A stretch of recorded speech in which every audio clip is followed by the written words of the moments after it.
Thank you very much for that. I'm Alan Asher, and I'll be chairing this session. However, it is you, with the assistance of the presenters and discussants, who will be doing the hard work. And that, just to give one indication of the relevance of this session, elsewhere in this hotel at this very minute, there's a 3-day conference that's being held by an agricultural chemicals group. It's a global conference, and one of the topics that they've considered, it was on the agenda yesterday, was the post-patent outlook for generics. And I spoke this morning to some of the people at that conference, and they pointed out that in the agricultural chemicals sector for pesticides, weedicides, and some fertilizers, there are a number of key agricultural chemicals that are soon to come off patents. And I asked them what they expected to happen. The key presenter there was somebody from the Agricultural Intelligence Unit. He expects that prices across the range of those products will fall significantly, and they expect a very large increase in the sales of those products. Now, is that a good thing or a bad thing? I don't know. Would the products have even been on the market without intellectual property in the first place? I don't know. However, the point in raising this anecdote with you is to show that the things that we're doing in a somewhat more abstract way in this very same hotel are being worked through in a very practical and a specific way with consequence. And for the purposes of this session, and I hope others, that that's just how we will treat it, that this has consequence, that we're talking not just about some abstract ideas or going over issues that many of us have discussed over years and I fear, in my case, decades, but instead we'll be looking for some important new insights, some avenues for action, and that these things will build into the action agenda that CUTS hopes to come from this conference. So could I remind all delegates, when we have some questions and answers, if you could look particularly at how these matters might be made relevant and alive and carried forward to possibly to the OECD Consumer Policy Committee or to the United Nations Conference on Trade and Development Research Agenda at the next Intergovernmental Experts meeting in July in Geneva, or to the ICN, or to universities.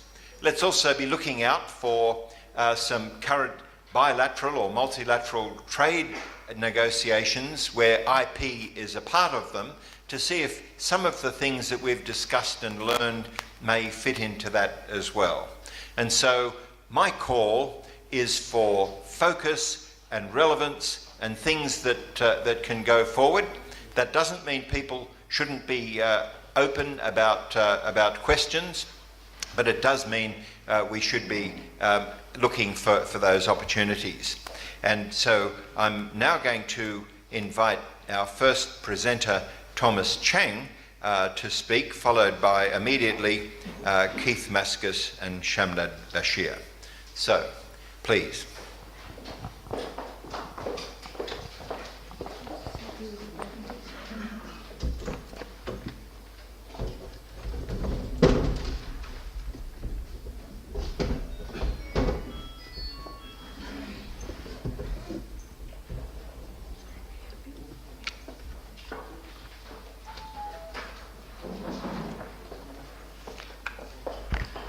Good morning, everyone. Good morning, everyone. Good morning, everyone. It's a pleasure for me to be here with you today. And first of all, I apologize in advance if I am not coherent. I was stranded in Mumbai last night, and I have not slept for 30-something hours. So I'll try my best. I believe I have 10 minutes. Is that right? Okay, I think I should be able to make it through 10 minutes. And well, I'm very pleased to be on this panel, on this plenary session, because there are quite a number of familiar faces. Ellen and I worked on the Energy Market Industry Study Report for the Consumer Council in Hong Kong 3 years ago, I think. Yes. And unfortunately, nothing came out of that. The government rejected our suggestion to liberalize the market. And Shamnat and I go way back. We studied in Oxford together 15 years ago. So I haven't seen you for 10 years. Yeah, so it's been a while. I'm very glad to see him here. And then Keith, Professor Mascus, actually, well, this is the first time I've met him, but I've met his work many times, because actually he's quite extensively cited in the article I'm presenting on today. And Daryl, it's been quite a few years too. I've met him quite a few times in conferences, so I'm very glad to be on a panel of familiar faces. So let me get to the meat of my presentation. I'll keep it short, but the idea is very simple. So we all know that when we look at the patent antitrust interface, patent law focuses on generating innovation incentives, protecting innovation incentives, making sure that potential inventors and innovators have the incentive to create the innovations that we need. Antitrust, well, to put it simply, I mean, antitrust focuses on both static efficiency and dynamic efficiency, but mainly antitrust is focused on allocative efficiency, obtaining lower prices for consumers, better quality of products. And so depending on who you talk to, some people say there is really no conflict between the two areas of law. Some people say there is a conflict. I believe there is one. So when we look at the patent antitrust interface, there is a need to balance between the need to secure lower prices for consumers and the need to protect innovation incentives. And I believe from a developing country perspective, we need to be a bit more circumspect when we are asked to protect innovation incentives. We know that, I mean, if in the discourse in America and to a lesser extent Europe, whenever we deal with patent antitrust issues, the first instinct is we need to protect innovation incentives. Dynamic efficiency yields the greatest improvement in economic welfare and well-being, and dynamic efficiency results in much better improvements in consumer welfare than allocative efficiency ever could. That is all well and true in a developed country context, but in a developing country context, I think we need to be a lot more, we need to scrutinize such arguments much more closely. And I mean, my paper is about 80 pages long, so obviously I can't summarize it in 10 minutes. But the basic insight is, if you look at both the theoretical literature and empirical literature in economics, there are doubts that economists have cast on the extent to which patent protection is necessary for generating innovation incentives. From a theoretical perspective, we know that the extent to which patent protection is needed depends on the extent to which imitation happens absent patent protection. And that depends on the ease of imitation and the cost of imitation. So there are industries where the ease of imitation is low and the cost of imitation are high. And so even absent patent protection, the innovator will have a lead time over its potential imitating competitors. And in that case, there are reasons to doubt the extent to which patent protection is strictly necessary to generate innovation incentives. And if you look at the empirical literature, over the years there have been studies that have looked at the extent to which patent protection and other mechanisms are important, are essential to generating innovations in different industries. And these studies have pretty much come to the same conclusion, which is there are some industries for which patent protection is important, especially pharmaceuticals and chemicals. No surprise there. But for a lot of other industries, such as complex machinery, electrical engineering, etc., patent protection, these studies time again found that patent protection is not the most important appropriation mechanism for actors in these industries. Lead time, learning curve advantages, and brand recognition, etc., are found to be more important than patent protection. So what that means is that in striking a balance in the patent and antitrust interface, to the extent all that is true, we don't need to pay as much attention to the importance of protecting innovation incentives.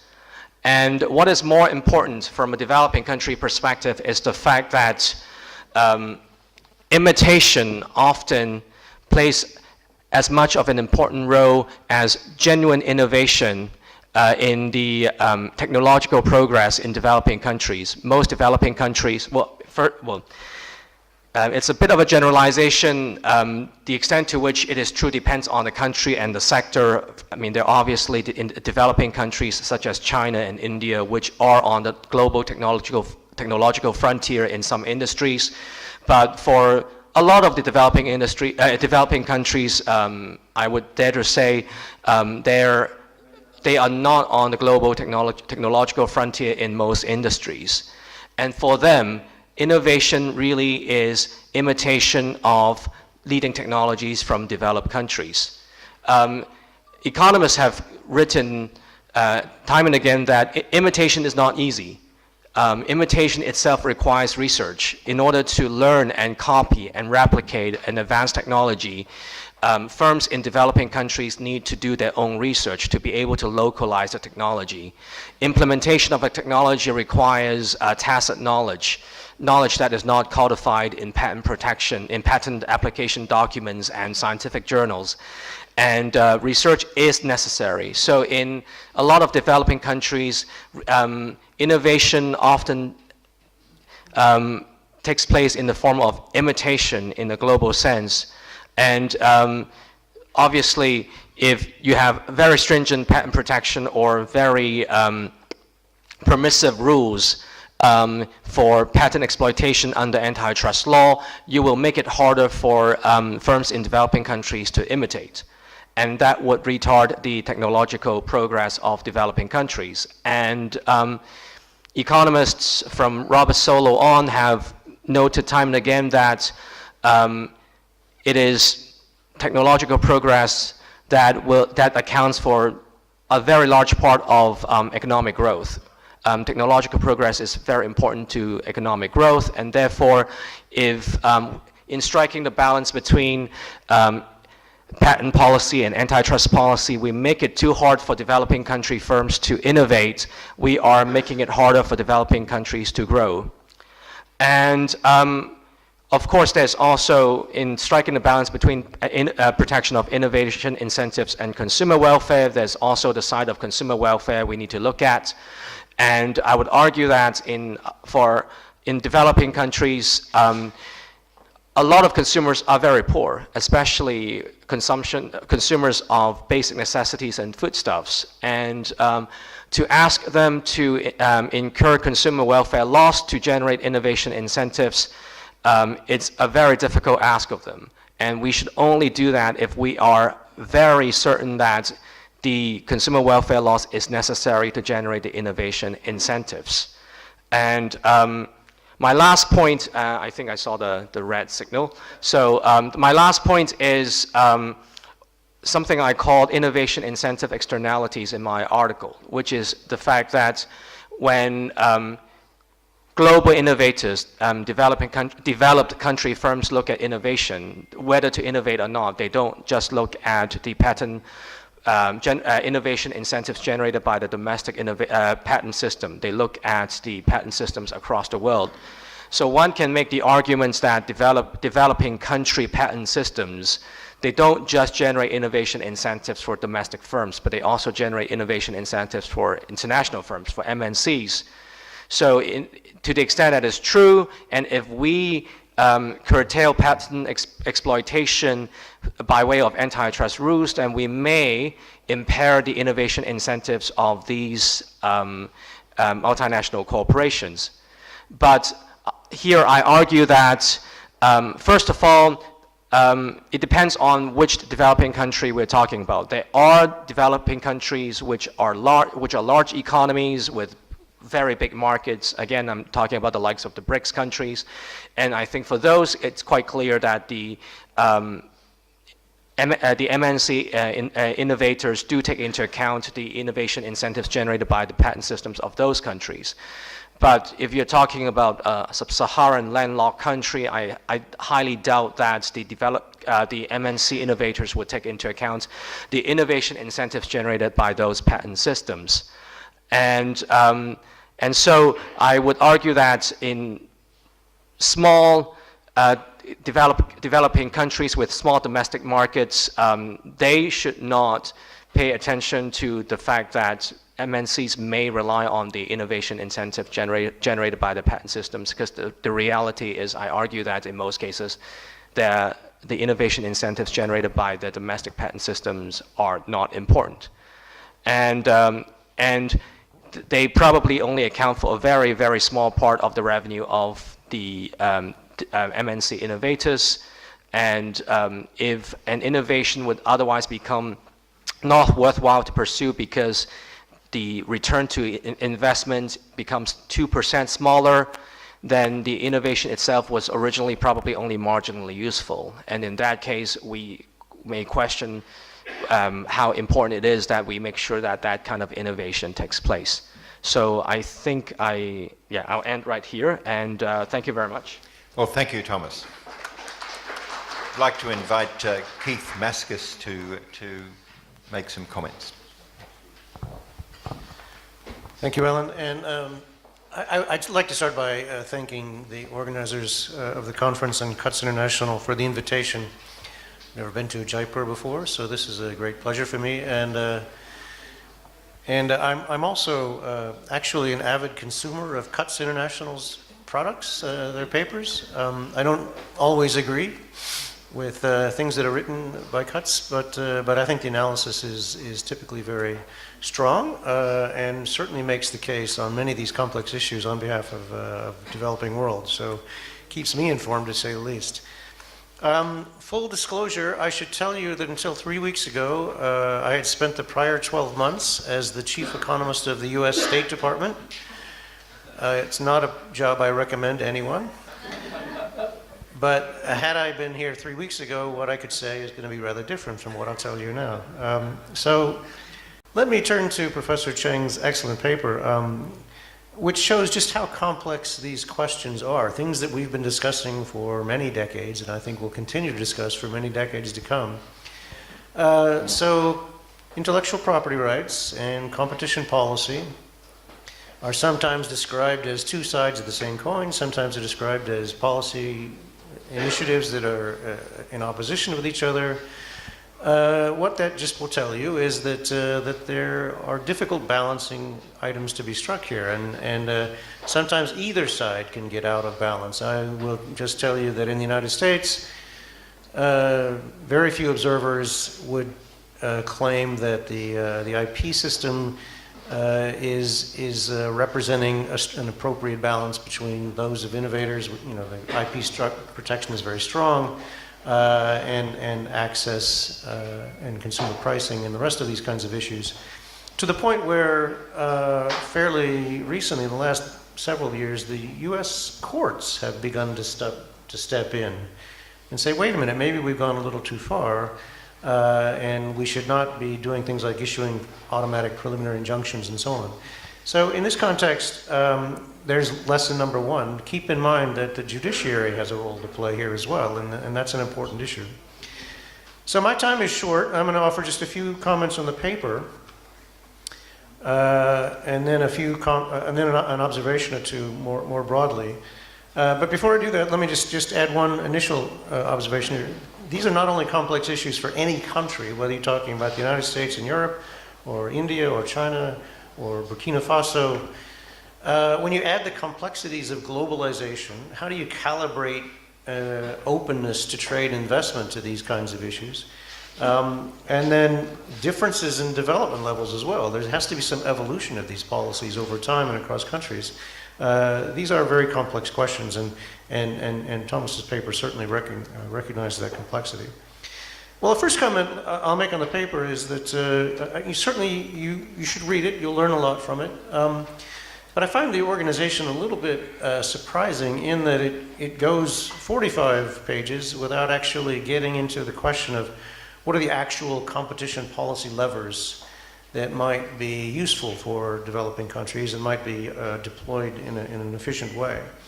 Or even what the concept of patent misuse or abuse might be. Those are two quite different legal standards, and one thing any country's legal system needs to deal with is whether they believe, whether they want to define something called patent misuse or patent abuse, and those, it's on simple but important distinctions like that competition policy really rests. So I think readers might get a better sense of the actual policy trade-offs and constraints by bringing forward and emphasizing what these policy levers are and the fundamental trade-offs between IP or patents and competition. So the paper does emphasize that there's been a very long debate in economics about the role that patents play in innovation and technology transfer. These are important questions, but pretty widely discussed in the literature, and they do lead to some clear observations. I mean, there aren't that many poor countries that are innovating much or will be innovating much for some time to come. Their markets tend to be so small that changing the IP system isn't likely to have much effective increase in global demand for new innovation, and so you shouldn't see much in the way of a response to that, whether it's through global innovation or technology transfer. And so these are fundamental characteristics of developing countries, particularly the smaller developing countries, that we want to sort of pay more attention to. What is it that's really diminishing the prospects for innovation in these countries, and what are the policy supports that might get us around that? I should say one thing, and sort of looking forward, I think the discussion on technology transfer in particular is a little bit out of date in the paper, because we do have a fairly clear consensus among international economists now that at least among the major emerging middle-income economies, the BRICS economies, for example, that sort of stronger and more transparent intellectual property protection does have the effect of increasing inward technology transfer through FDI or licensing, whatever it is. And a big question out in that literature now, so some things I'm working on are, why is that? What are the mechanisms and channels through which that response happens? That's a very complicated literature, but just to give you one example, so we can think about this in the context of this debate, this day and a half debate, is to the extent that these rules on intellectual property actually reduce the uncertainty of engaging in the contracting costs of intellectual property transfer, then you're going to see more of it happening in those countries where the market actually supports this kind of transfer. And so that is in broad terms, why we see this emerging consensus going on. But beyond that, it's all right. I mean, there's not much argument to be made for the poorest and smallest economies of the world transferring a lot of rents to international companies through the protection of intellectual property. But if the world is telling you have to do that, then the question of how do you deploy competition rules to try to discipline that is a very important one. A second observation is that, now Thomas did mention this, and it is in the paper, but I don't really think enough distinction is drawn among types of developing countries until pretty late in the paper. But there are important policy differentiation questions that one should, I think, pose pretty clearly about the evolution of policies over time. A couple of examples. What is the role of compulsory licensing when there is no domestic production capacity? There is a solution to that, sort of, in the WTO with respect to pharmaceuticals, but there's no solution to that question otherwise. And my own view of this is there's real scope, and this is another sort of forward-looking kind of thing, for regional agreements among developing economies, poor developing economies, to try to generate sufficient market size through a combination of trade and intellectual property policy that you might actually get some possibility there. Another example, not many global inventions are actually patented in the poor countries. That's just the fact. It's costly to patent, and if you don't think there's a market, you're not going to do that. So aiming competition policy at dealing with patent abuse won't accomplish much. So again, what else would we support as policies to promote domestic innovation in poor countries? I think that's a fundamental question. I don't have great answers for it, but if, in the general discussion, we could actually talk about it a little bit. A third thing, again, is this importance of sectoral differences in calibrating intellectual property and competition. Very significant question, needs a lot of thought. The paper is really very good on making the distinction between pharmaceuticals and chemicals on the one hand and other kinds of, sort of manufacturing, engineering technology on the other hand. That's good, but I would actually ask, what about digital technologies? Where's the digital environment in this context? Because if anything, that's the future industry to be thinking about. And even the United States wrestles with what's the appropriate balance there. I think probably we've gone too far on the side of protecting digital content creators. But there's an active debate, and that's not going to go away. And I think in developing contexts, it's really an important question. Final observation, then I'll stop. One for broader discussion, though, is that the paper leaves me wondering just how important are, in the context of poor developing countries, how important are these issues of setting legal standards in IP and in antitrust when there isn't a lot of innovation going on in the first place? Well, so why is there not much innovation and inward technology transfer? And I think the answer is likely coming from issues of the economic size, growth problems, economic climate, and all of those kinds of things that we've talked about ad infinitum. So how to address those contexts? I would suggest calibrating the discussion about IP and competition to fit them into this general question of what are the development processes that really are fundamental. And then, is it possible that other policy constraints on competition in developing countries might actually matter more in terms of supporting monopoly practices? Just one story for you, and then I'll conclude. In my early days as an international economist studying these kinds of questions, I used to traipse around a lot of cities in developing countries, trying to talk to businesses and policymakers about exactly these kinds of questions. And one thing I found out is that in much of the developing world, there are constraints on entry into important sectors, including distribution, that are themselves linked to intellectual property. So, for example, in many countries, if you are a domestic distributor wishing to sell some product that's protected by a patent or a trademark in your country, typically or often there will be a domestic sole distributorship law to try to protect your market in addition to protecting the international trademark owner's market. And this turns out to be sort of doubly anti-competitive. And so I would think that maybe we ought to expand our thinking about competition towards a broader question of what are the interactions between IP protection and market closure. So anyway, I'm going to conclude by applauding Thomas for a comprehensive review. I think the paper is well worth reading, and you're going to learn quite a bit. But I would hope that we can go forward by thinking about placing IP and antitrust into a broader context of development processes. Thank you. And thank you very much. Let's now hear from Shamnad Bashir. I'll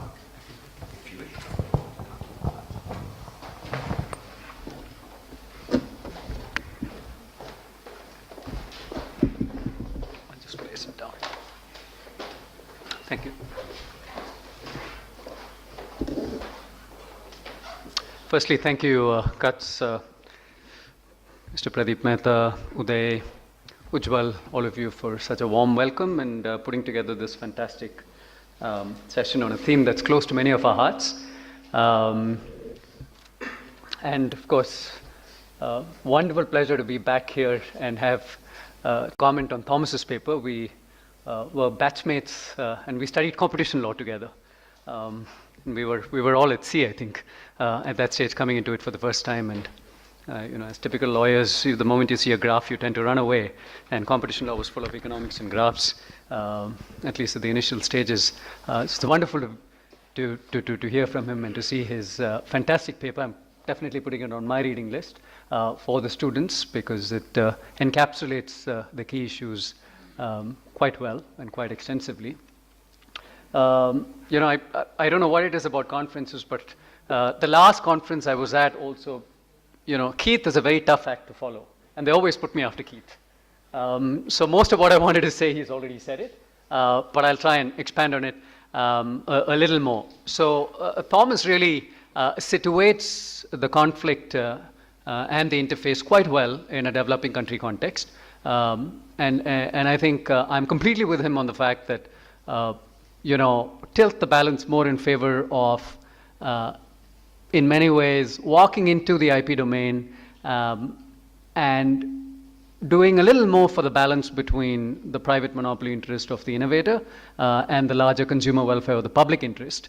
And I think we can shift the balance quite well towards the public interest and consumer welfare, particularly in developing countries, given that we're a bit unsure about the extent and effect of innovation incentives through the patent system on innovation itself, right? So we're not. Something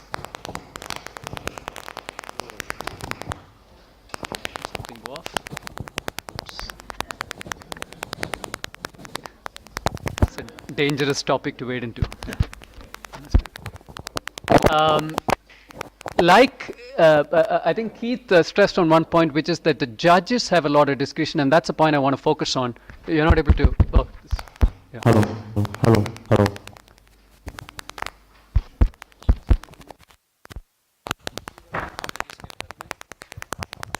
Yeah, sorry.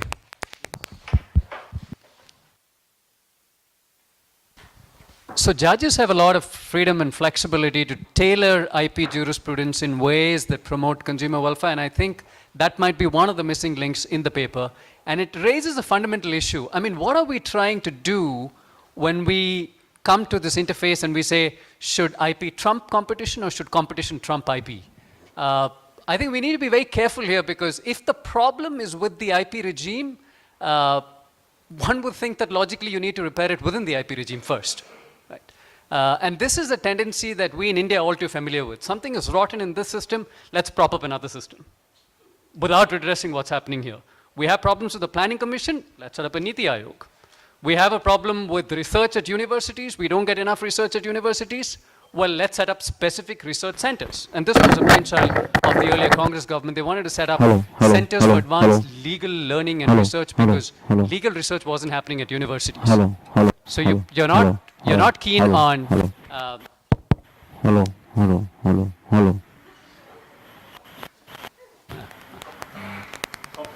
Yeah, I know.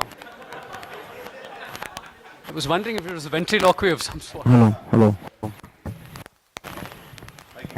Charge ahead. Okay. Hello.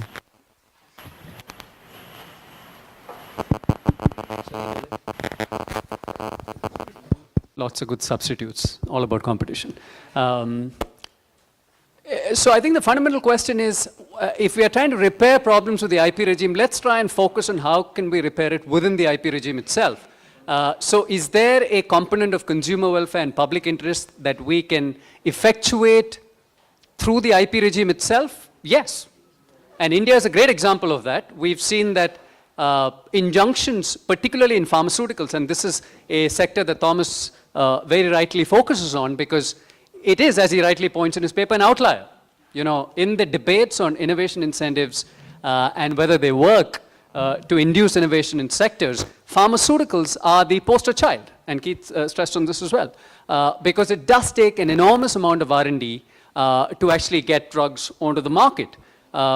But even there, I mean, my argument is, and this is something I made in my PhD thesis, is that the patent system is really inefficient, even with respect to protecting that outlier industry, because really what we want is we want to protect the investment. We're not interested in seeing how creative the idea that went behind the drug is. And oftentimes, the idea may not be very creative. You may have a slanting reference to it in some prior art material, but it takes tons of money to actually build upon that idea to make a drug and take it to the market. In which case, you're really looking at investment. So can we move from a patent system to an investment protection model where you openly ask drug companies for the amount that they've invested in creating a drug and taking it to the market? And for a long time, they wouldn't give you these figures because it was a best-known secret and given only to, I think, Tufts University, which came up with a report year after year on the cost to bring a drug to the market. And obviously, that kept increasing, and now it's about $2.3 billion or some such humongous figure. And that figure is disputed. But we'll never know the actual truth because we don't have a way of getting transparent data on what it costs to bring a drug to the market. But we'll leave that to the side. Within the pharmaceutical context, when a pharmaceutical patentee goes up before a judge and says, restrain the generic from coming to the market, and this is something the session chair had stressed on the post-patent expiry period, what kind of competition does it engender with generics coming out? In the first pharmaceutical patent case in India, which was Roche versus Cipla. Roche is a multinational Swiss corporation that had a patent on an anti-cancer drug. And Cipla released a generic version at 1/3 of the cost. It was a very expensive cancer drug. And Cipla's argument was, well, we're serving the public interest because we're bringing something much, much cheaper, and this is a huge cost for the Indian consumer to bear. And the judge bought into that argument and says, yes, public interest is a factor. Before we grant an injunction, it's not, you don't get an automatic grant or an automatic right to get an injunction just because you have a patent right. Injunction jurisprudence will also turn upon, have you established a prima facie case? Is the balance of convenience in your favor? Without the injunction, would you be subject to irreparable injury? Which is actually my favorite factor. This is a critical factor that many courts have overlooked. And Keith is absolutely right. The role of courts, if they actually start looking at these factors more closely, irreparable injury. It means you are entitled to a patent injunction only if you can demonstrate that the injury that will ensue as a result of not preventing the competitor on the market cannot be compensated through money alone or damages. Look at what's happening today. Patents are being increasingly valued, traded, apportioned, partitioned. I mean, gone are the days when you had one inventor, one innovator, one distributor, a single entity doing all of these tasks. Now the market is increasingly fragmented. Somebody will invent, will file the patent, typically a university in some cases. Somebody else will take it and develop it, take it to market, get regulatory approvals.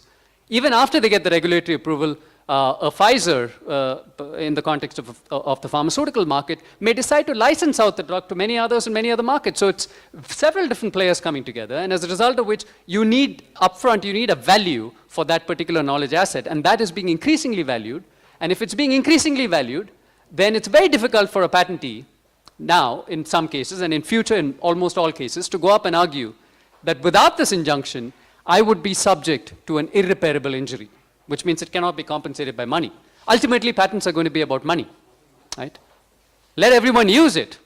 We may come to the day when we have an almost pervasive, what we call a liability regime, where the notion of a strong exclusivity for an IP right, which is, once I have an IP right, I can keep you off my turf, because it operates like real property. That paradigm is shifting, and shifting quite rapidly, to a paradigm where we say, well, let others come into my space so long as they pay some reasonable royalty fee.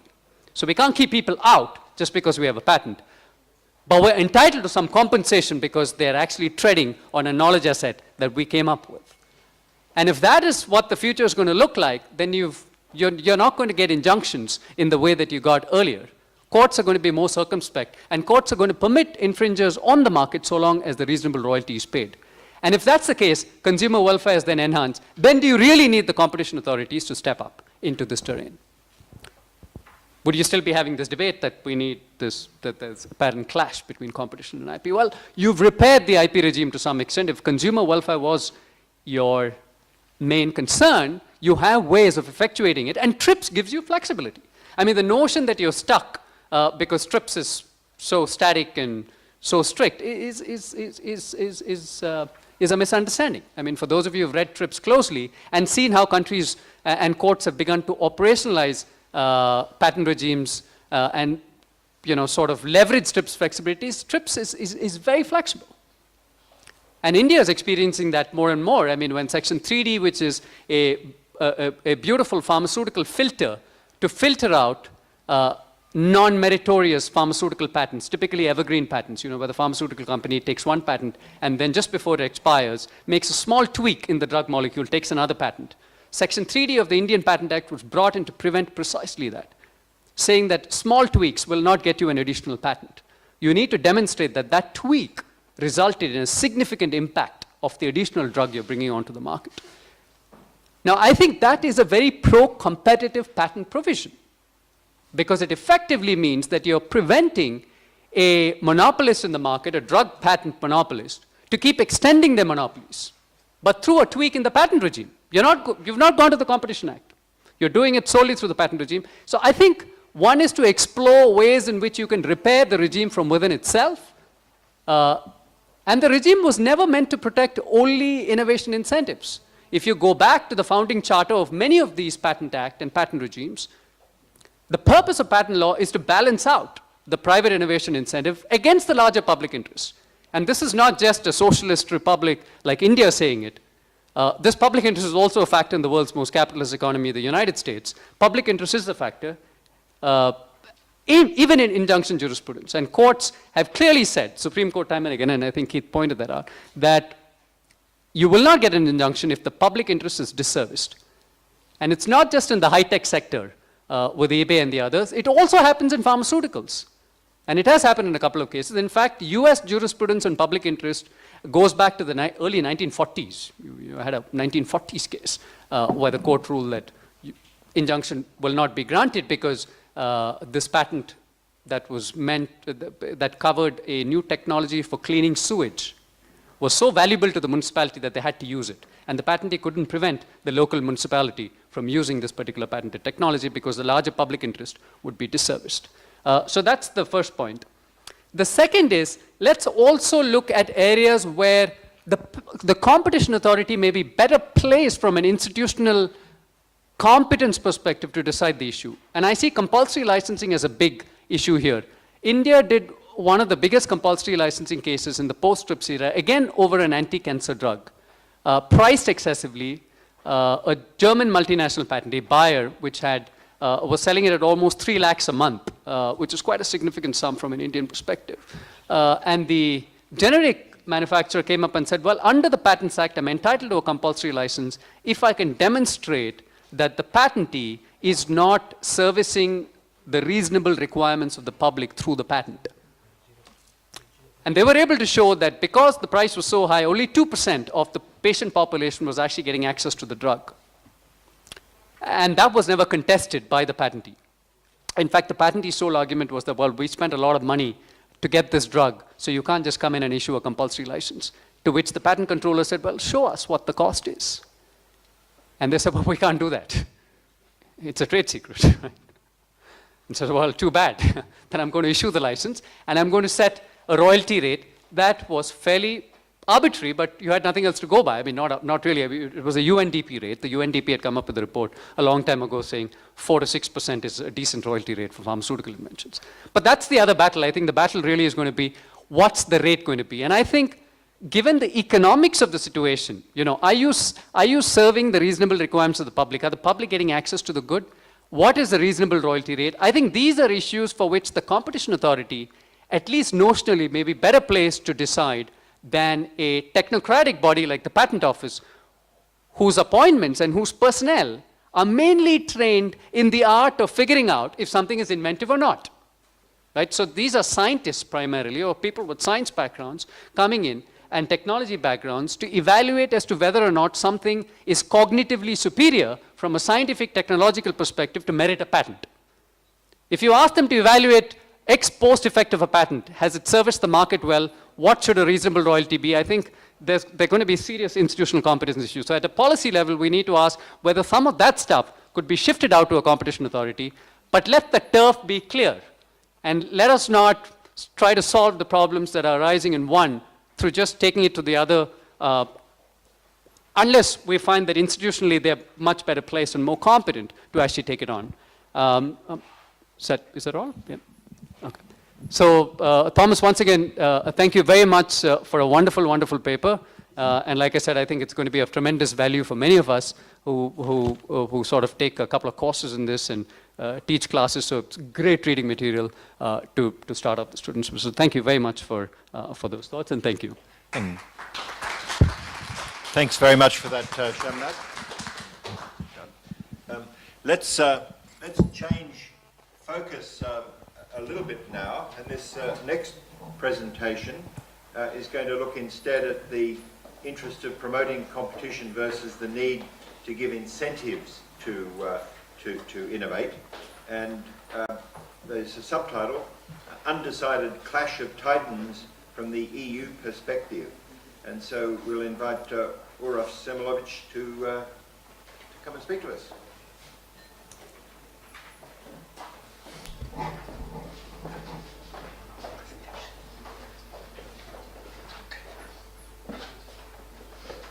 Okay, so good, it's working. Ladies and gentlemen, do you hear me? No? Good. And now, is it better? Okay, so perfect. Thank you very much. So ladies and gentlemen, I thought for myself that I'm gesticulating a lot, but after seeing Shamnad, he's absolutely unbeatable competition, so. And I am already afraid that I'm going to be boring after him, but I'll do my best. So first, one very personal remark. It seemed to me when I arrived that you're a big family and that you almost all know each other. And I felt like a distant relative invited once every 5 years. But invite me for the next Biennial competition, and then I'll be a family too. First, I would like to thank to Thomas for using the word balance in his presentation, because it's going to be the key word of mine too. And I'm also going to thank him for giving me the idea to excuse myself for being partially incoherent because I had 3 glasses of wine last night. So my reason is better than yours. Yeah. Okay, so I'll start with mentioning, like Alan did, that International Crop Science Conference and Exhibition. I noted that I wanted to mention it, and then you picked my idea. Another competition. So I spoke with a lady when I came to this hotel 2 days ago, and she basically told me many people thought that pharmaceutical sector is the battlefield between competition law and IP law, but now the sector of agriculture is becoming even bigger battlefield. So my topic is going to be about, let's say, I put it metaphorically, 2 titans in the EU law.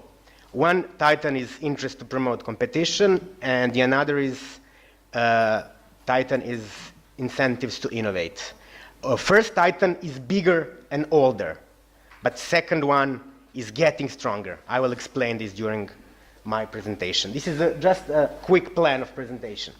Then second point is the clash of titans, and I will cover the issue of compulsory licensing, and then I've put some issues for discussion, some key questions. First of all, the first titan. Why I said that this titan is older in the EU law? Because, and maybe this is the right place for this metaphor, competition, free competition, is the holy cow of the EU law. Like almost everything is based on 4 liberties of circulation and free competition. So as soon as the Rome treaties were signed in 57, the notion of free, undistorted competition was the fundamental notion of the EU law, then European Communities law. On the other hand, the EU's intellectual property law is quite new as a field. Its late development started in 80s, and basically it was the harmonization, but very slow and progressive harmonization of national legislations. And the level of harmonization was, let's say, very modest. Like the basic common ground for everyone.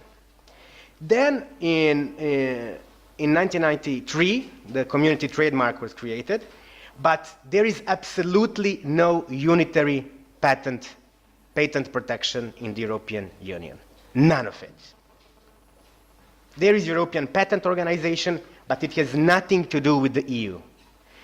And the EU is trying to introduce the real European mechanism, the EU mechanism, but it's quite far away, and it's going to be like the Schengen Agreement.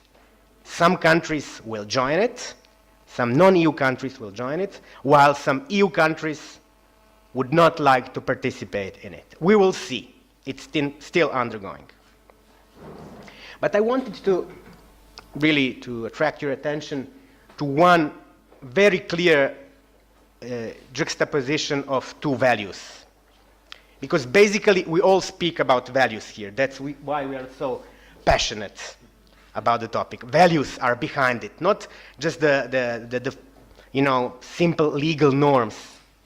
And those two values can be found in one very concrete legal document. It's Directive 2004/48, extremely long.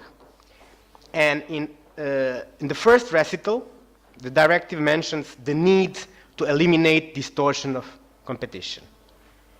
And in the very same recital of the very same act, you can find the need to create an environment conducive to innovation and investment.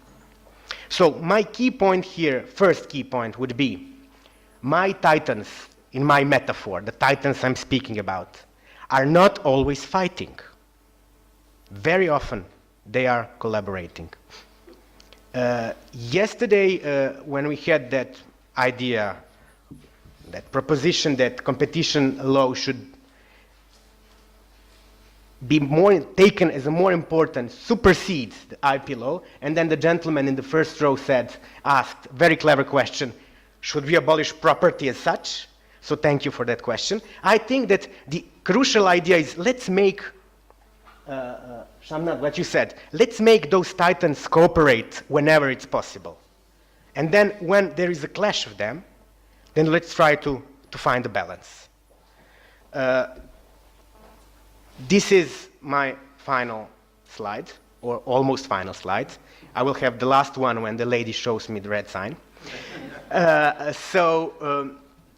The key issue and the real situation when those titans clash is the abuse of monopolistic position in terms of EU and antitrust legislation.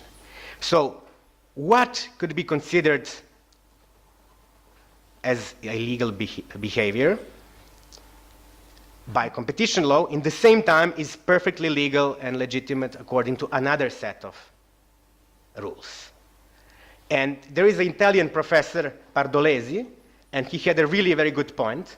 He actually said that this is a schizophrenic stance where the rules are giving with the right hand while taking back with the left. So this is the situation we now have in the EU legislation. And Shamnad, once again, you had a great point about that. The legal system my country now is taking from the EU in its effort to quite rapidly join the Union is the following. You have one set of rules, and then you have another set of rules. And they do not communicate with each other necessarily. They conflict very often. So what we heard here is basically very many legal standards. So that's why, Thomas, the balance and the balancing is the key word.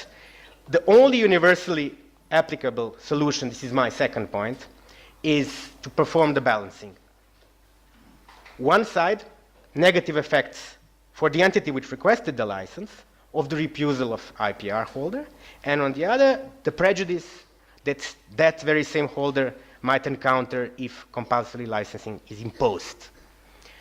But the question I would like to ask to all of you, I don't have a final answer, how to perform that very balancing. How? And then when you have legal standards that can be different countries, then you have of course, supreme jurisdiction which takes decisions. But once again, this interpretation is casuistic, cas par cas.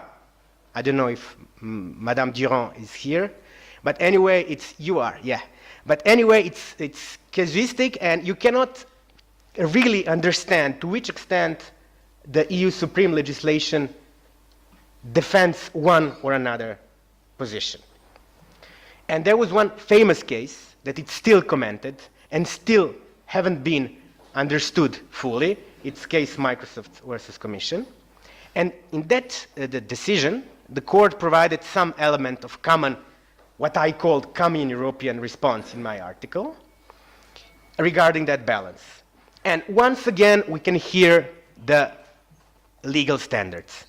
And that balancing performed by the court was basically that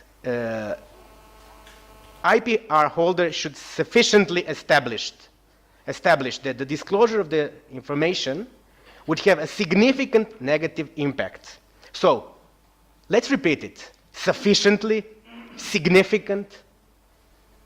I mean, what is sufficiently and significant for me definitely could be absolutely insignificant and insufficient for Keith or Alan.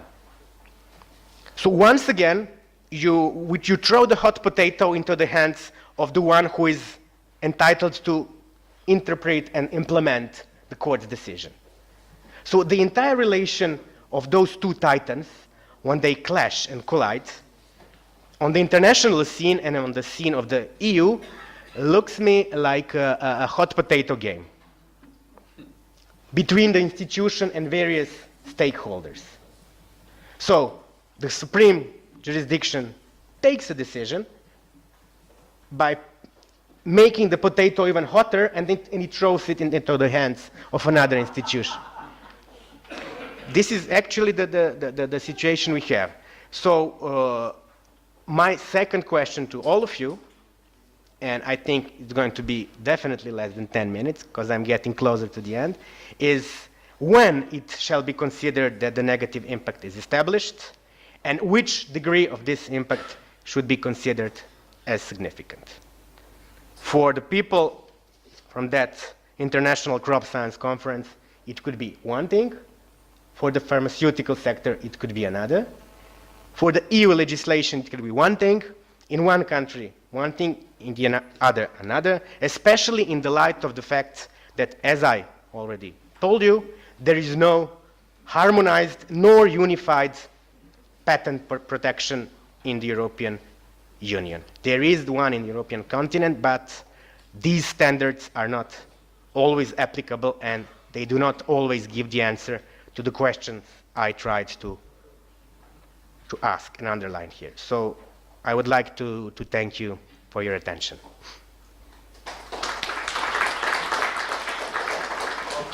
Thanks very much for that, Uros. We'll now move to two commentaries on that, and the first from Darryl Lim. This is going to help you though. We have 5 of them now. Have a go. Oh, that one seems to.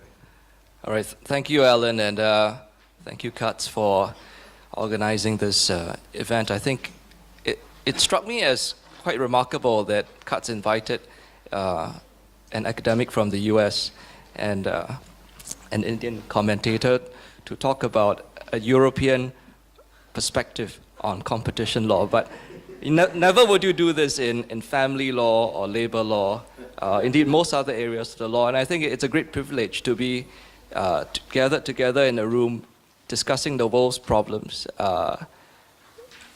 from all these different perspectives, and not just from an international perspective, but also from a perspective of law and economics, which brings together, again, two fields which normally would not come together. And I think the agenda today, both in the morning and afternoon, really strikes at the heart of the issues that we need to consider at the intersection between IP and competition law. I've been looking at this area for about 17 years now, since I was about 6. And my sense is we are not that much closer to finding the solution. I think Ellen and Keith both alluded to the fact that we'll be talking about this long after this event is over. And it made me pause to consider, why is that? And I think a lot of it has to deal with really a divergence in the priorities of different stakeholders, but also a failure to come together as often as we should in settings like these to really understand what the points of view of other stakeholders are. And so I think this event should be congratulated for that reason alone. Now moving on to Euros's presentation, I think his imagery of a clash of titans really vividly illustrates this popular dichotomy between IP and competition. And he notes how in the EU, at least, the burden of proof is placed on the IP owner to show that the compulsory licensing sufficiently to show that the compulsory licensing doesn't significantly harm the IP owner's incentives to innovate. And as he quite aptly puts out, it's a standard, and standards are vague by nature. It means that it's difficult in the abstract to predict where the next step will be. So against that backdrop, let me make three general points. First, about rules. The second, about institutions. And the third, about broader issues, implications, and challenges. And if you look at the outline, I've been quite obedient about following the points given by the organizers. And let me say that, like some Facebook status posts, it's complicated, but I'm optimistic that in time, we'll find our way through this if we can understand what we can do and what we cannot do. So first, with respect to rules, I think if you look at the story of Bitcoin and cryptocurrency, you see many similar parallels. Whenever you have a disruptive technology, the question is, should you regulate it, and then, if so, how much? We know that without any regulation, you have situations like the Silk Road, and you can buy drugs, you can buy guns, money laundering, and that causes problems for adoption of new technology. On the other hand, the cypherpunks will say too much regulation stifles innovation. And this is a common narrative that we hear also with IP and competition law. But herein lies the instructive lesson from cryptocurrency, that regulation actually legitimizes the innovation. And therefore, we cannot live in a wild, wild west without regulation. We have to have some kind of regulation. If you look at the value of Bitcoin today, it's $7,000. The last I checked, up the last 2 weeks from 5,000. So if you are thinking of buying some after this, I think it's a bullish market. Now, what about rules trying to reach the right balance? I think when you talk about rules trying to reach the right balance, you assumes at least three things. One, that the balance is out of alignment. Two, that the balance is static and observable. And three, there are only two factors, and therefore you can somehow balance them. Let me say first of all that IP law contains endogenous mechanisms to regulate competition. This is a point that Eduardo made yesterday in his talk. It's a point also, I think, that Keith, Shamnat, and others have made, that within IP law, whether you're talking about the standard in which you need to meet in order to get a patent, the defenses, such as patent misuse, or and remedies, such as injunctions or damages, are all calibrated to take into account competition policies. And competition law, similarly, is pro-innovation. We are all very familiar with the static-dynamic divide.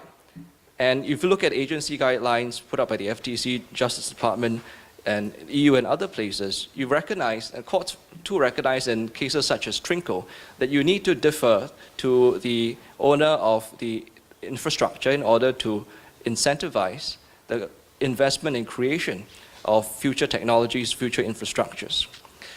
quick point about sectoral rules. Should we have sectoral rules?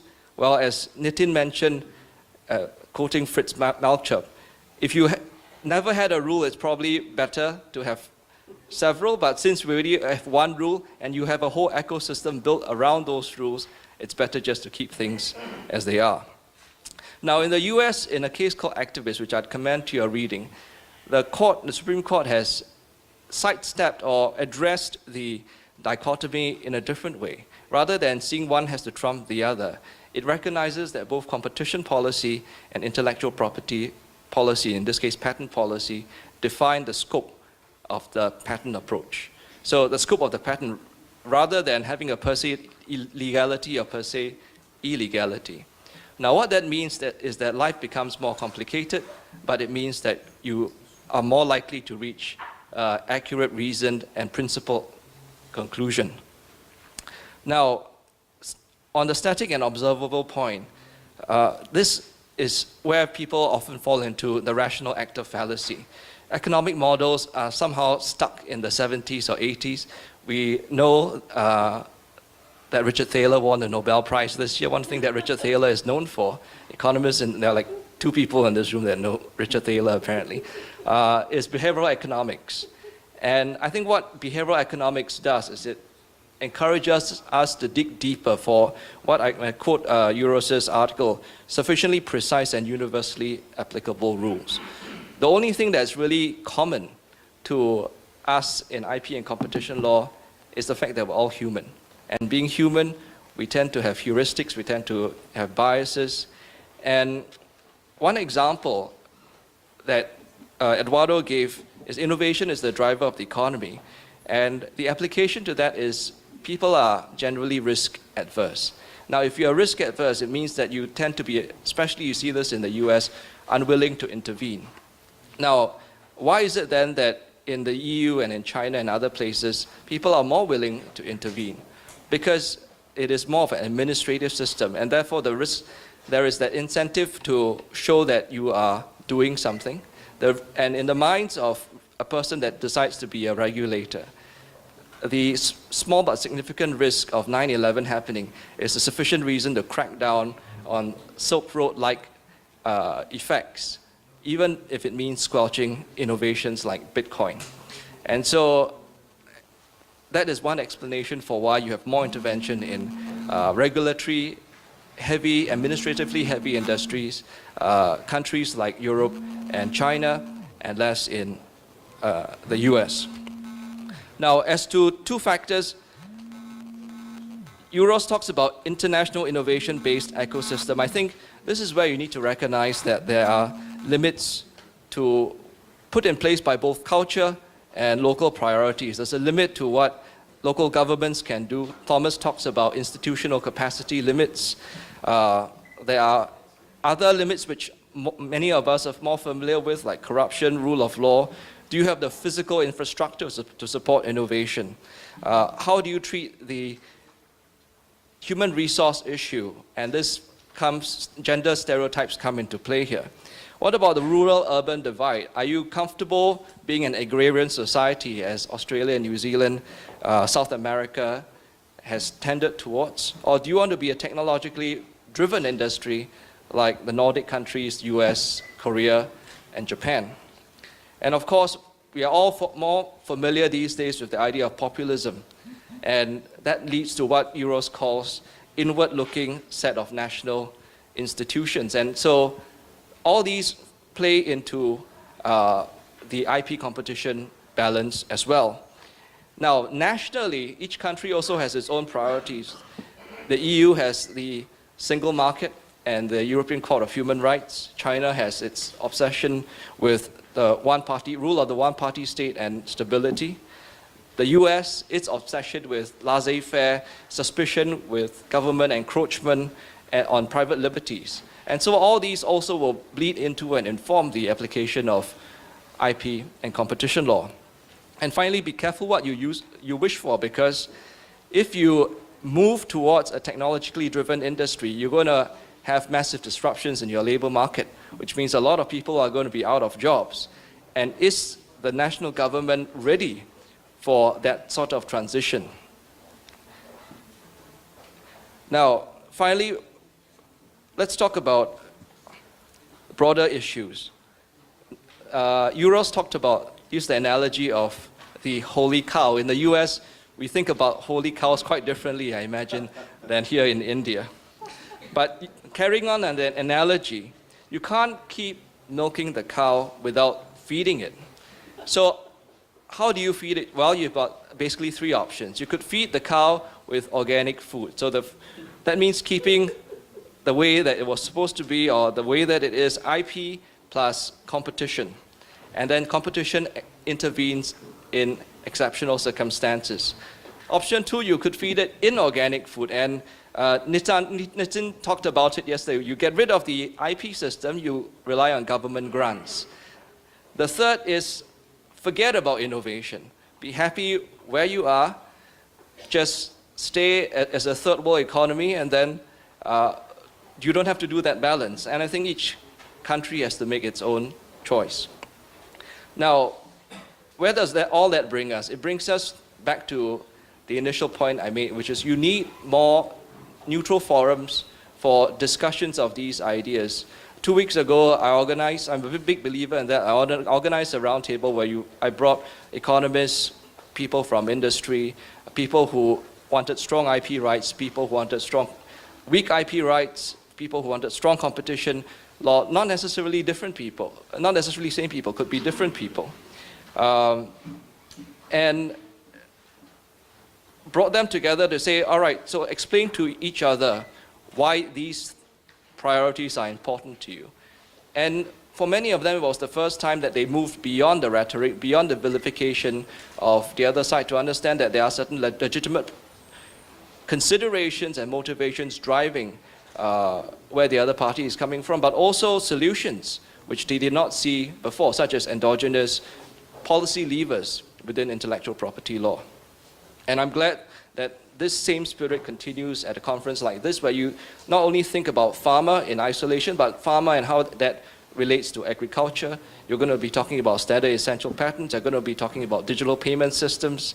And we need to all, in this multifaceted problem, look at it in a multifaceted way, because none of us has the key to it. But together, I think we can succeed. So ultimately, the question is, do you improve the lives of your people with the policy decisions that you make? All this is just talk, and I think it was very good that you reminded us that we should be concerned, in Pradeep's words, about outcomes and not just outputs. Thank you very much.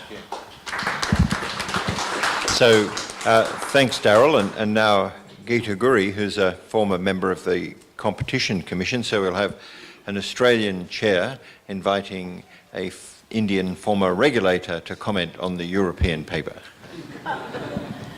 You know, I dislike spaces. Oh, okay. And when it's L-shaped and I'm stuck there, and all four of you keep meeting, so Urof, I'm also an outsider here. But fortunately for me, I see a few of my friends, and I must say that I enjoyed reading your paper. I do like the term clash of titans, because we have had clash of titans between the Telecom Regulatory Authority of India and the Competition Commission. And this sort of turf war, which has to be settled, doesn't come up well. I also know that some of the reasons why I have been invited is because many people would like to know what the Commission is thinking. But I think what is important is to stay with your paper, which I enjoy. And Darryl, I'm so glad to have met you. I've read your paper. I've also quoted you. And I enjoyed the way you put it. Shamshad is an old friend. I enjoyed what Keith had to say. Now, coming to the paper itself, the two dilemmas, let's not talk about it.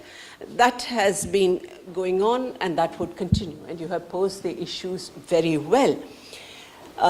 You have put it in a manner which you say that there could be a clash. And my point is there should not be a clash. And the reason why I think there should not be a clash, I think Darrell put it much more academically and much more significantly than I would, coming as a former commissioner. But I think the clash... No. I've quoted you. I wouldn't quote you otherwise.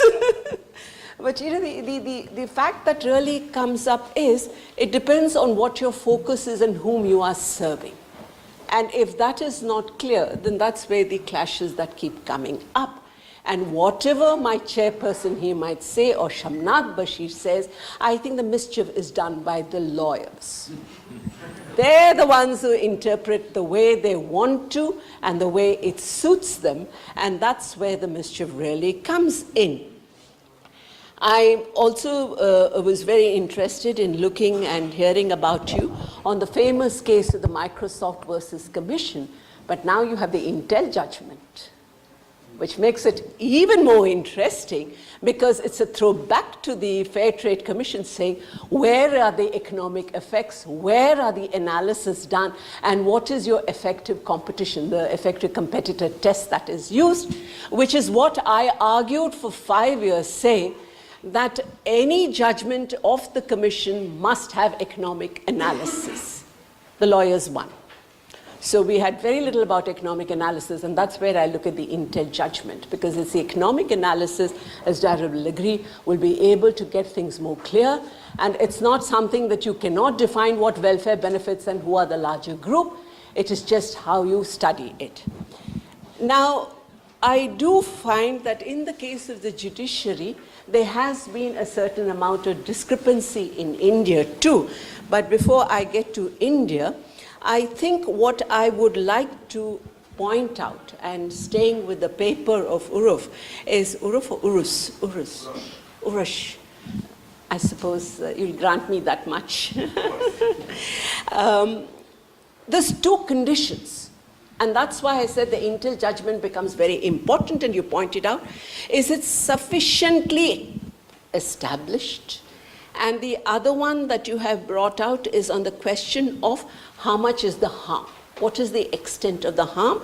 And in fact, Uruf, I thought there was no need to read the rest of the paper. Your abstract was fantastic. It got whatever I wanted, because there you had said a significant negative impact and whether it has been sufficiently established. Now, these are very, very difficult conditions. You know, to be able to work out the economics of that, and having spent 30 years, or no, about 5 years in an institution called the Industrial Bank, where we did social cost benefit analysis, the whole attempt is extremely subjective. And that is why, Shamnath, don't throw it on the Competition Commission to fix royalty. Whatever might be said, that Pacific Asia, the Pacific, Georgia-Pacific methodology that's used is a very, very accountant way of doing it. It's saying that these are my costs, I go discounted backwards, but what is the discount rate you use? That's where it becomes very important. And having stated that, I'm glad you brought it up, because that's the crucial issue. And therefore, the question that comes up is that if I have to see it in terms of the Intel, it makes a difference. Why am I bringing these up? Why am I bothered about what EU says? Because they told me when I joined the Commission that the competition law was based upon the European law and the European Commission. I have read a lot of arguments, and I must say I'm still not very clear where the European Commission is going. I am not clear. And I have tried to understand, and the point that you made, which was relevant, is that they were trying to make an integrated market, so they lost the focus on competition and went into looking at integration. Now, why am I bothered about it? There is a tendency for us in India to keep on quoting from the European Commission, because we say it's a federal structure, they are more administrative, and therefore better suited to India. But the Indian situation is totally different.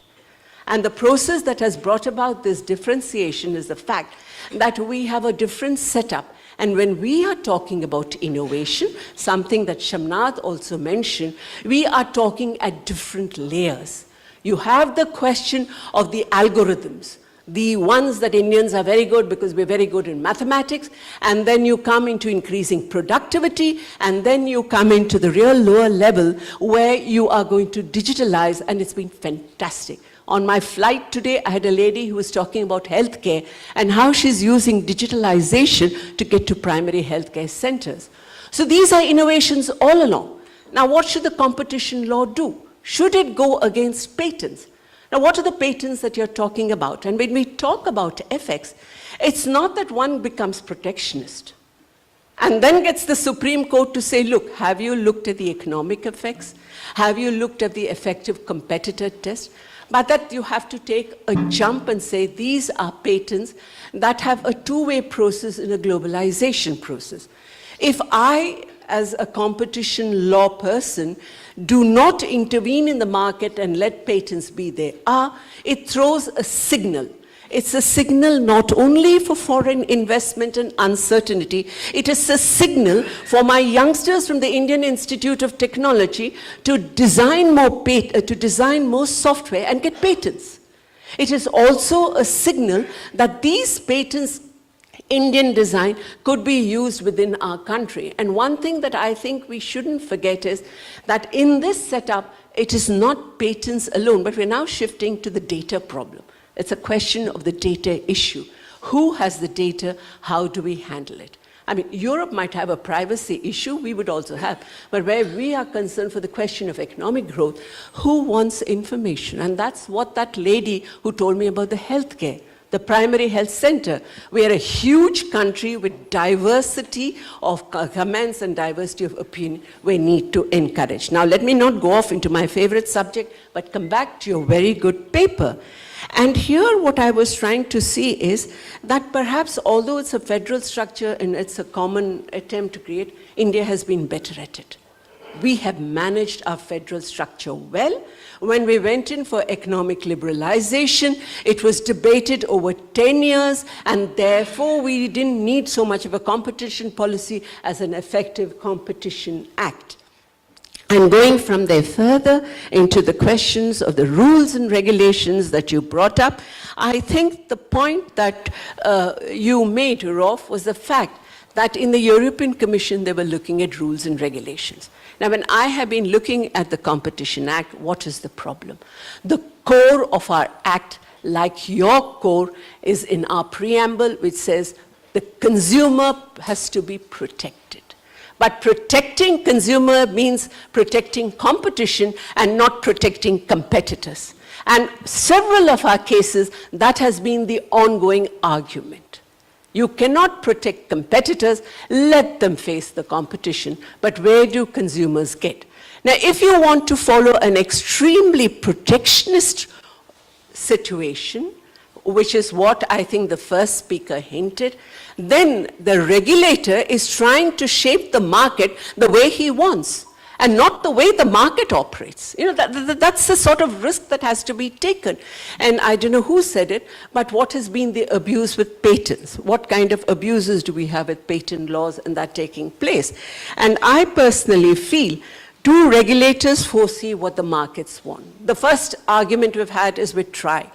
TRAI looks at its internet connections as a natural monopoly. It ceased being a natural monopoly long ago. Should it come into the Competition Commission? The Competition Commission also, when it looks at it, should it look at it as a Facebook, as an international player, or should it look at it at that first level where on that platform a whole lot of my aggregators can get on? These are considerations that perhaps because of our administrative background, it'll take much longer to come out. The other worry that regulators have is too big to control. But then, you know, you're in a world of the question of dominance, or you have you have monopolistic competition, but given the cycle of innovations, changes keep taking place, and we've been looking, or at least I've been looking at a lot of the patents, especially the CEP ones, which have gone through a process of standardization, where you also find, for example, in telecommunications, you have about 5 players. So it's that sort of international game which then has to get repeated within our country. And I am so glad that you have brought this aspect of how there could be clashes of titans, but I think in our country, this clash of titans would have to be resolved. So let's go to economics and dynamic economics. You can't take static frameworks. You can't have defining the market with one snip test. Neither can you define in terms of competitive concerns of looking at marginal cost pricing or predatory pricing. There has to be a different thinking and out of the box. But that may be sort of one level. So when I'm talking in terms of India and the Indian situation, it's much more complex and it's layered.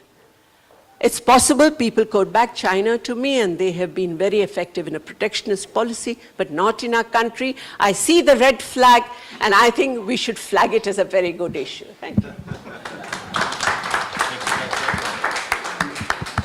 And thank you very much for that. Now, we have a few minutes for some questions, but I'd really like to encourage a couple of small principles for the questions.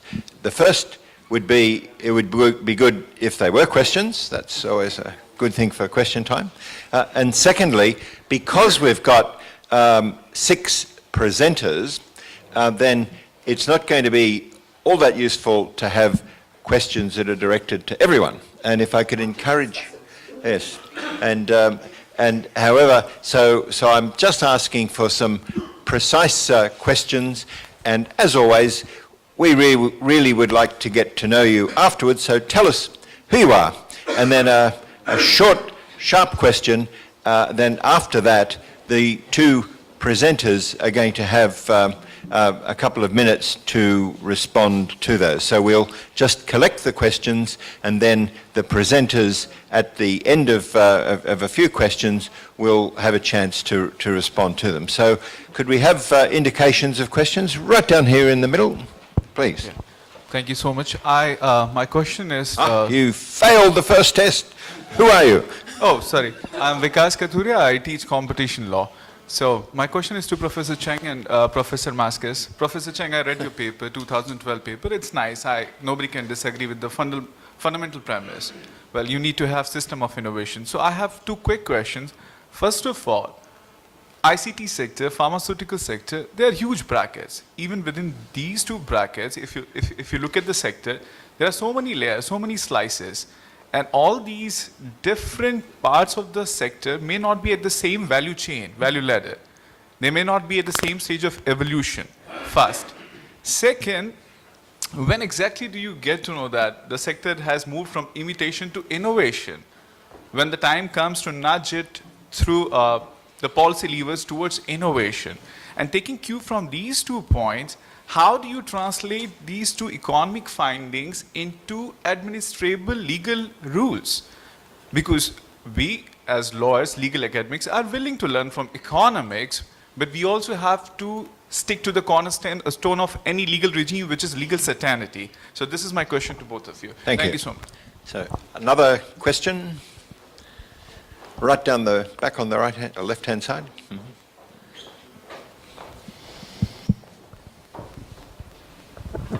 Shantanu Mukherjee, I'm a lawyer, specialized in intellectual property, competition, trade laws. My question to Professor Maskus and my dear friend Shamnad. The first question, Professor Maskus, you did mention about the entry barriers that come in developing countries through distributor contracts, and the access is restrained. So do you see a possibility of following, in case of IPR, international exhaustion of rights and allowing parallel imports? And if so, if there is an argument that differentiated pricing will stop, do you think that the markets would not stop differentiation, price differentiation?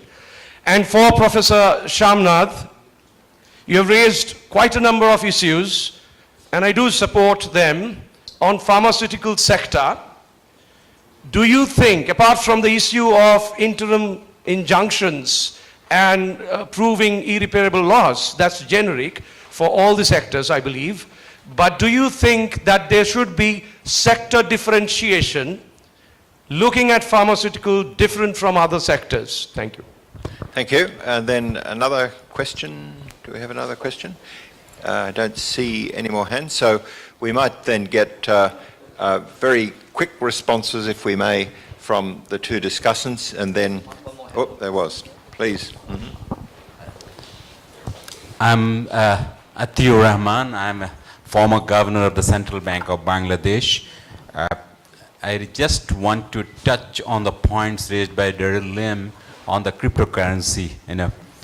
As a regulator, it was indeed a big challenge how to regulate these currencies, particularly when we as regulators of the financial institutions and as a central banker, it was almost impossible to really place these new currencies into our money supply system. How much money will be created by this process? How to regulate it?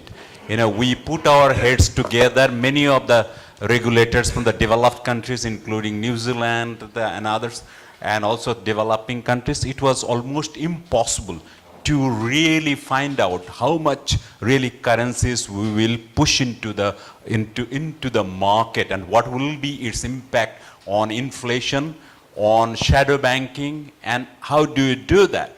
In fact, I wanted to do an experiment, but my central bankers always discouraged me, and I thought, if it could be possible, if a central, if we could create certain amount of, say, money, say it's $100 million, just for these currencies, and just put it in the vault in a machine, and pass that money to, say, mobile financial service providers, or to an agent bankers, or to other, and then we would exactly know that this is the money which we have put into the market. But my central bank colleagues, I am not a central banker as such, I am an economist, I was a governor only. They thought I was a mad governor, and this is not possible actually, and this challenge remains. If you have any ideas how to convince the central bankers to really regulate the money, the cryptocurrencies or the Bitcoin you are talking about, how do we really regulate with the other currencies and give a prudent monetary policy in that context? I'm sure that Daryl will have some responses, but I suggest that would be in the parallel session rather than this one. I think that would be a much better place for that discussion to occur. So if we could get just a very quick response, so we allow some time for our presenters also. Yes, I realize I'm keeping us all from tea, so I'm going to try as quick as I can, which means the answers probably won't be that helpful. The first question had to do with how do you translate economic findings into legal structures, particularly in contexts like the digital environment. These are difficult questions. I don't think economists are all that good at sort of offering up exactly what will work, and they're thinking about their results. My basic answer is it would be great if we could figure out a way how to experiment across jurisdictions and countries and try to figure out what would work. But failing that, I think what you have to do is figure out what are the right set of principles, what laws implement those principles, and then rely essentially on the administration and the courts to figure out the interstitial problems. On parallel trade, exhaustion, these are ways to discipline these kinds of distribution monopolies. I agree with that. It's not an easy question at all. Parallel trade and exhaustion, if you had that on a global scale and actually that was to generate some price uniformity, that could be a problem for actually having access to products in developing countries. So it's not easy. I've written a lot about this. My own view is that in areas like pharmaceuticals, price differentiation associated with limits on parallel trade might actually be beneficial. Thanks, Shantanu. I think absolutely, yeah. I mean, you definitely need sector differentiation, and I think it's a point that Geeta also stressed upon. And I think that's really going to be the future wars is, you know, are you going to have a comprehensive sector-specific regulatory framework that will address most of the issues that we're seeing today at the intersection? So pharma is a great example, because pharma, you have the patents personnel, you have the patent office, you have the competition authority, and you have the drug price control authority and the drug regulatory authority as well that's approving it to come on the market. So you have several different kind of regulators that are coming into the picture, and I think it may need a very, very specific regulatory response in the future with a very clear demarcation of turf. So, you know, and Geeta, you're absolutely right. I mean, given the Indian context, I would not recommend compulsory licensing to go before the Indian Competition Authority, because I was telling someone last night, I was reading some of the decisions on the IP competition interface that were rendered by the Competition Authority in India during the flight, and I really wanted to bang my head. I mean, they were atrocious, to say the least. One is, you know, our Supreme Court and our courts are still struggling with the issue of the copyright versus design interface. And here is a competition authority that says in car spare parts, there is no copyright. I mean, they've, you know, here's a person with no legal training, effectively. Here's a Supreme Court struggling with the issue. And a competition authority says no copyright. And you cannot mark up the price of the spare parts by 100% because that's excessive pricing. I mean, on what basis do you come up with it? Which is why sector-specific, Shantanu, as you mentioned, is important. Because car spare parts, we don't care how much you mark it up by, as much as we care about pharmaceuticals. And I think that, so these are the concerns that we need to take care of in the future. Just a very, very short point on sector-specific again, that you might also want to consider the impact on small inventors. That could be a way to promote competition. So a way for a small inventor to break into the market could be through the patent. And we've seen that across the board. You know, when it's an entrenched industry, a small patent on a small technological innovation could actually help a small person come into the market, and that might require, again, a different response, and judges have been partial. You'll find that even left of center judges that are not so pro-patent suddenly Should be our key question. And then what Geeta said, it's an international game. So let me very briefly tell you a story that happened in UN fora something like 20 years ago. I know it because my father told me that story. There was a group 77 in which ex-Yugoslavia and India participated. And they had to create a common position concerning the issue of environment. And then the Indian representative said to my father, who was presiding the group 77, please tell the others, developed countries, let us pollute the planet as much as they did while they were developing, and then we will adopt all the pollution standards they demand. So I think that on the international scene, IP rights and competition, there is no answer how to improve lives of everyone. So we should find a solution that is internationally acceptable. And it's even hotter potato than those I spoke about. Because what is good for you, maybe it's not for me or for Thomas, and so on. So that's my final point. Thank you. And thank you. We had some great presentations, good discussants, and thank you also to participants for some of those finely honed questions. Lots coming out of this. We won't deal with those right now. They'll be picked up later. I'd like you all to join me in thanking the presenters and discussants, and then going to